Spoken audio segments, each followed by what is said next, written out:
The quantum resonance chamber hummed softly as Dr. Juniper Reed adjusted the containment field around the artifact. The object, a seamless sphere of unknown material that seemed to bend light around it, had been discovered deep beneath the Mariana Trench, embedded in rocks that predated human civilization by millions of years. Yet its surface bore markings that were unmistakably human in origin. Ambassador Nix of the Galactic Council watched from behind the safety barrier, their crystalline form shifting with barely contained anxiety. "Dr. Reed, perhaps we should wait for the full containment team," they suggested, their translated voice carrying an edge of concern that transcended species barriers. Juniper ignored the warning, her dark eyes fixed on the readings flooding her holographic display. After 15 years of searching for proof, she wasn't about to stop now. "The temporal signatures are unlike anything we've ever seen," she muttered, more to herself than to the alien diplomat. "It's as if this object exists in multiple time streams simultaneously." The laboratory, buried deep within the Himalayan research complex, represented humanity's most advanced scientific installation. Yet compared to the technology of the Galactic Council, it was practically primitive, which made the readings from the sphere all the more impossible. "Dr. Reed," a new voice called from the doorway. Director Marcus Thorne strode in, his weathered face set in its usual stern expression. "The Council has requested we cease all testing immediately. They're claiming jurisdiction over all pre-human artifacts." Juniper's hand stilled over her instruments. "With all due respect, Director, this artifact was found on Earth, in Earth's oceans. The Council's jurisdiction doesn't extend." "It does now," Ambassador Nix interrupted, their crystalline form pulsing with urgent patterns of light. "As of 6 standard hours ago, the Council voted to assume emergency control of all archaeological sites showing evidence of anomalous temporal characteristics." Something in the ambassador's tone made Juniper look up sharply. "What aren't you telling us? This isn't just about artifacts, is it?" Before either the director or ambassador could respond, the sphere began to pulse with a deep, resonant frequency. Juniper's instruments screamed as energy readings spiked beyond their measurable limits. The containment field flickered and failed. "Everyone out," Director Thorne shouted, but Juniper stood transfixed as the sphere rose from its mounting, suspended in midair. Patterns of light danced across its surface, patterns that seemed to write themselves directly into her mind.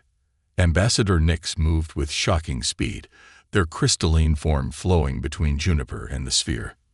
"You don't understand what you're dealing with," they said urgently.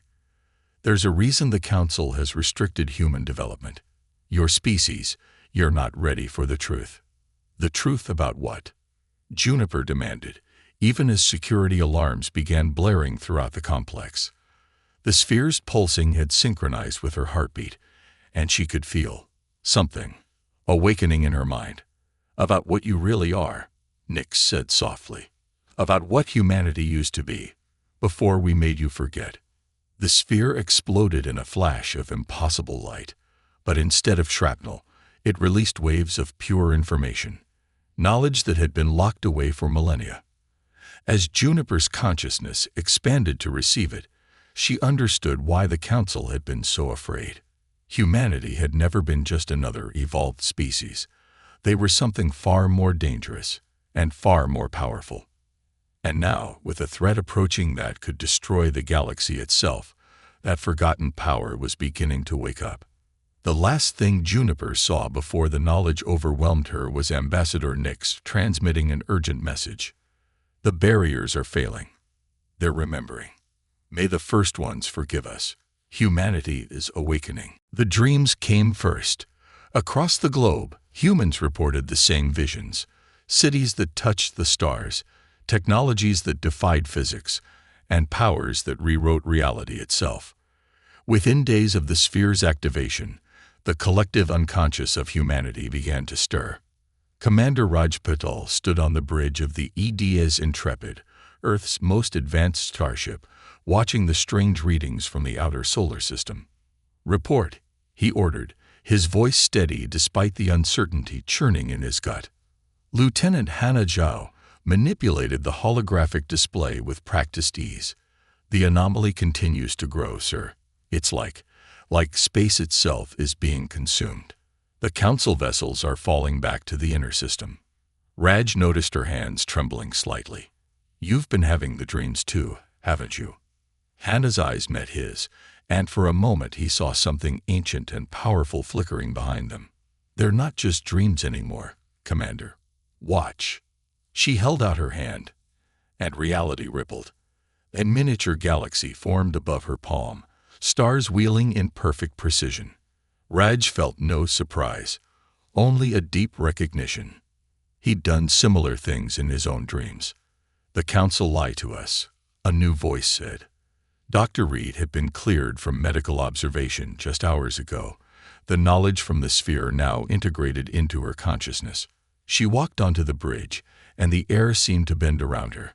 They didn't just hide our history. They rewrote our DNA, placed blocks in our minds to keep us from accessing our true abilities. But why?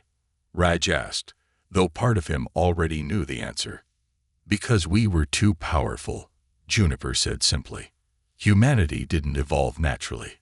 We were the first, the ones who shaped the cosmos itself. But something happened, something that made us choose to forget, to become less than we were. The ship's AI chimed an alert. The anomaly had accelerated, consuming Pluto's orbit in a matter of minutes. The void was approaching, and Earth's conventional defenses would be useless against it. How long? Raj asked. 2 weeks, maybe less, Hannah reported. The council ships are retreating. They're abandoning us. No, Juniper corrected. They're giving us space to remember. She walked to the main viewport, her reflection overlaid against the stars. The void isn't just consuming matter. It's unraveling the laws of physics themselves. Only those who can operate outside those laws can fight it. Like we used to, Raj said softly. Juniper nodded. The sphere was a key, designed to unlock our abilities when we needed them most. But we can't just remember. We have to evolve beyond what we were. The ancients, our ancestors, they had power but lacked wisdom. That's why they chose to forget, to grow up again from the beginning. Across Earth, more humans were awakening. Reports flooded in of impossible feats, healing, telekinesis, manipulation of matter and energy. But with the powers came the memories, the weight of a legacy that stretched back to the beginning of time itself. The ship shuddered as another wave of void energy washed over it. In the medical bay, dozens of crew members writhed in their beds as ancient knowledge surfaced in their minds. Not everyone would survive the awakening, but those who did would be transformed. We need to coordinate the awakening, Juniper said urgently. If too many remember too quickly, the psychic backlash could tear the planet apart. But if we wake too slowly... She gestured at the view screen, where the void continued its inexorable advance. Raj nodded, feeling his own dormant abilities stirring. How do we begin? We start with those who are ready, Juniper said. Those whose minds can handle the truth without breaking. She looked at Hannah, still maintaining her miniature galaxy. Those who are already remembering. As if in response, the ship's quantum core pulsed with new energy. Raj could feel the crew's consciousness expanding, connecting. They were becoming something more than human, or perhaps, finally, truly human again. But in the darkness between the stars, the void continued to grow, and even with their awakening powers, humanity would need every second of the 2 weeks remaining to prepare for the battle that was coming. A battle not just for survival, but for the very nature of reality itself. The Singapore Awakening Center hummed with energy as Dr. Zara Hassan monitored the vital signs of 50 newly awakened humans. Each pod contained someone who had shown early signs of remembering. Artists who painted impossible cities, children who spoke languages that had died eons ago, scientists whose theoretical work bordered on reality manipulation. Neural patterns are stable, her assistant, Dr. Finn O'Reilly, reported. But these readings, he shook his head in wonder. Their brains aren't just activating new areas. They're growing new structures entirely. Zara watched the holographic displays, trying to ignore the way reality rippled around her own hands. Her own awakening had come 3 days ago, and she still wasn't fully used to the way the world looked through her new senses. They're not new structures, she corrected. They're ancient ones, dormant in our DNA, waiting to be reactivated. A flash of light announced the arrival of Commander Patel and Lieutenant Zhao, their mastery of spatial manipulation growing stronger by the day. Dr. Hassan, Raj said urgently, we need to accelerate the program. The void has breached Saturn's orbit. Zara's heart sank. That's 2 days ahead of projections. How? It's adapting, Hannah explained, calling up a tactical display. Every law of physics it breaks makes it stronger. Traditional matter doesn't even slow it down anymore. On the screens around them, news feeds showed chaos erupting worldwide. As more humans awakened, their unfettered abilities caused as many problems as they solved. In Brazil, a frightened teenager had accidentally opened a temporal rift. In Egypt, an awakened archaeologist had brought an entire ancient city to the surface, disrupting global weather patterns. We need more control, Finn said, running simulations. More structure. The ancients must have had ways of managing these powers. They did, a familiar voice said. Juniper Reed emerged from what appeared to be a fold in space itself, her consciousness now fully integrated with her ancestral memories. But their methods took centuries to master. We have days. She approached one of the pods, touching its surface gently. Inside, a young woman named Priya Verma dreamed of stars being born. The council was right about one thing, Juniper continued. Our ancestors' power without wisdom nearly destroyed the universe. We need to find a better way. Suddenly, alarms blared throughout the facility. On the tactical display, a tendril of void energy had split off from the main mass, accelerating toward Earth at impossible speed. They're testing our defenses, Raj realized, learning about us just as we're learning about ourselves. Zara made a decision. Wake them, she ordered, indicating the pods. All of them. We're out of time for careful adjustments. The psychic shock cooled. Finn started to protest. Could kill them. Yes, Zara finished. But the void will kill everyone if we don't try. She placed her hands on the central control panel, letting her newly awakened powers flow into the system. Besides, we're stronger together. That's something our ancestors never understood. The others joined her, linking their consciousness into a unified field. As one, they reached out to the 50 minds dreaming in their pods, not to force them awake, but to invite them, to show them the way. The response was immediate and overwhelming. 50 pairs of eyes opened simultaneously, glowing with inner light. 50 minds, each carrying memories of the universe's birth, joined the growing network of human consciousness. Through their linked awareness, they felt others awakening across the planet. Humanity was remembering not just what they had been, but what they could become. Something new. Something that combined the power of the ancients with the wisdom earned through eons of living as mortals. The void tendril struck Earth's atmosphere and met resistance. Millions of awakened minds reached out as one, their combined will hardening space itself against the intruder. The tendril recoiled, but not before they sensed something within it, a consciousness, vast and hungry, that had been waiting for worthy opponents since the beginning of time.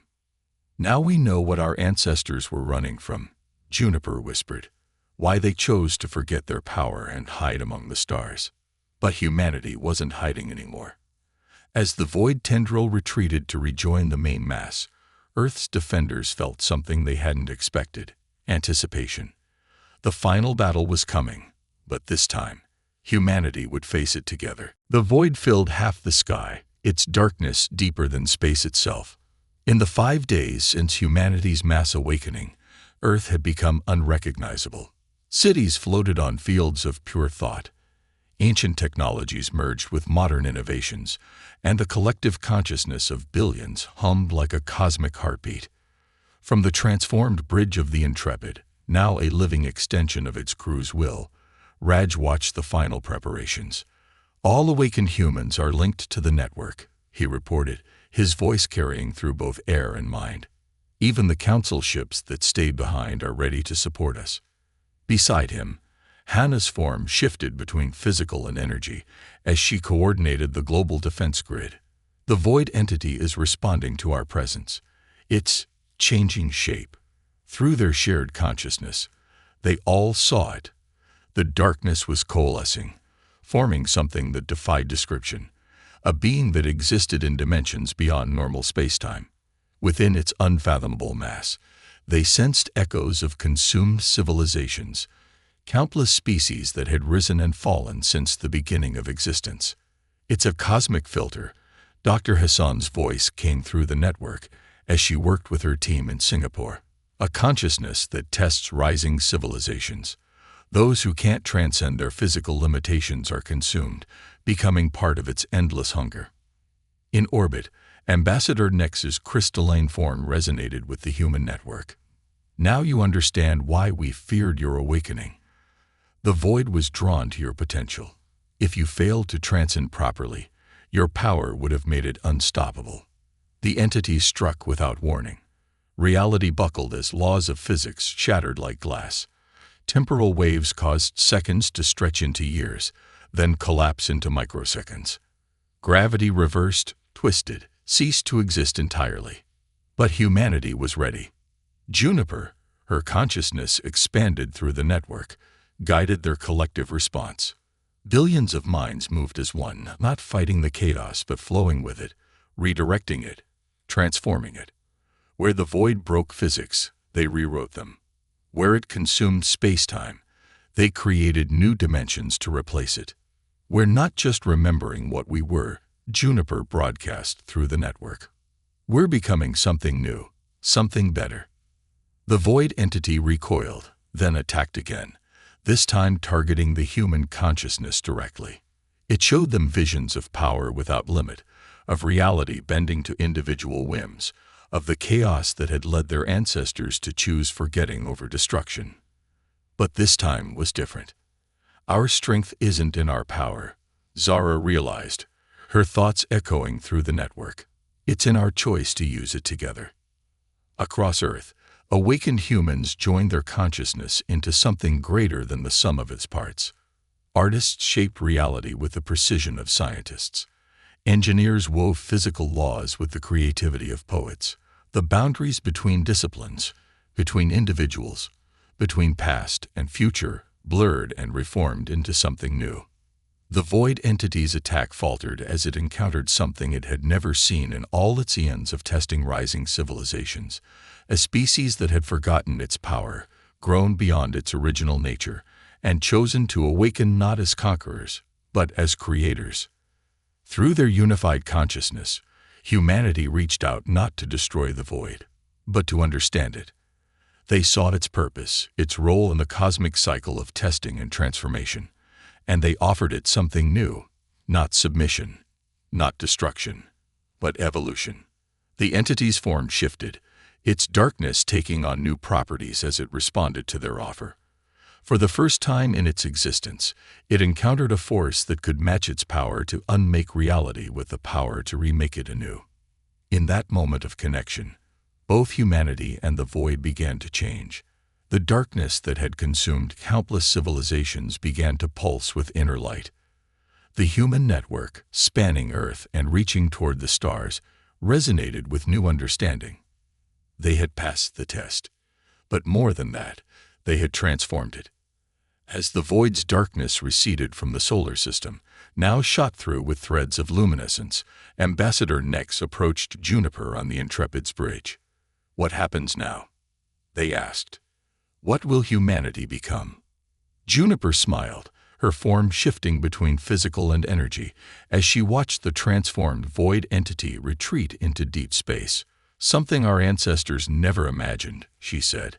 "They had the power to shape reality, but we've learned to shape ourselves. And that's just the beginning."